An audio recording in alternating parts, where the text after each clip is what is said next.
tänase võitja meeskonna Tartu Välk 494 peatreener Aleksei Bogdanov. Küsime talt siis tänase mängu kohta, vastab Aleksei meile vene keeles ja teen jälle siiski sellise kiire tõlke.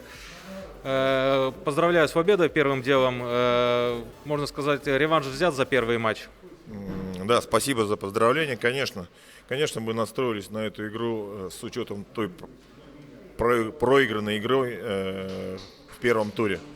Мы настраивались, мы готовились к ней и, конечно, хотели взять реванш. По игре видно, tähendab, treener on väga nõus sellega, et revanš sai võetud, kuna esimeses ringis sai, ütleme, selline tööapsakas tehtud, siis täna võideldi siis tulemus 14-2 väga õiglaselt. Подготовка к Балтийской лиге. Видно, были какие-то наигранные комбинации, которые сегодня срабатывали, или осталось что-то такого, что еще надо доработать?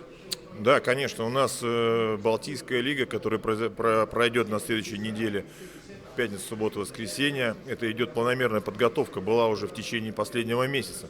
Естественно, мы наиграемся, зная о том, что приедут очень сильные команды, с которыми будет, конечно, тяжело играть. Уже другой уровень, хороший уровень. Поэтому мы пытались в сегодняшней игре показать то, что мы достигли вот по прошедшей вот этих последних 3 недель, что дали возможность потренироваться вместе. Et loomulikult käib ette valmistus Balti liigaks ja täna oli suurepärane võimalus katsetada neid nii-öelda läbi tehtud kombinatsioone. Midagi jäi nagu ikkagi mänguväljakule maha, aga muidu üleüldiselt võib ikkagi treener rahule jääda, sest et 3 nädalat on tehtud rasket tööd ja tulemus on siis nähtav, et 14-2 oli tänane siis tõsiasi. Насчет новых игроков по легионерам. Можно остаться довольным сейчас подбором или все-таки кажется, что в Балтийской лиге еще, может быть, что-то надо добавлять?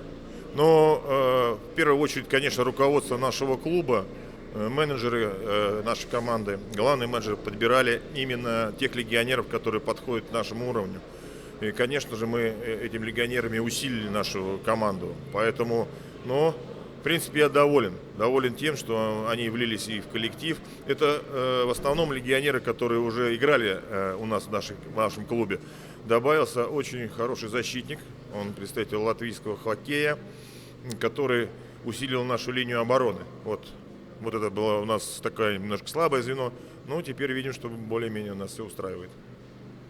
Küsisin siis legionäride kohta, et treener väidab, et on legionäridega väga päri, et loomulikult kõik legionärid, keda sai valitud, on varem ka meeskonna juures olnud, ehk siis teati, mida siis nii-öelda mängijaturult võeti. Need mängijad on ennast nii-öelda töökate mängijatena ennast tõestanud ja sellepärast tema ei muretse nende välismängijate pärast ja loomulikult on väga rahul viimase täiendusega see Läti kaitsja Jaanis Praks, kes siis toob kohale sellist nii-öelda Läti jäähokki teadmisi, mis siis peaksid aitama Balti liigas. Большое спасибо и еще раз поздравляю с победой. Спасибо большое, хорошего вам вечера, всего доброго, до свидания. Võtame siis järgmiseks nüüd treeneri Kohtla-Järve Everesti treeneri Aleksandr Smetanini hetke pärast. Muidu ikkagi jäi treener üldpildis kõigega rahule. Vaatame, kas Kohtla-Järve saab vastata samaga.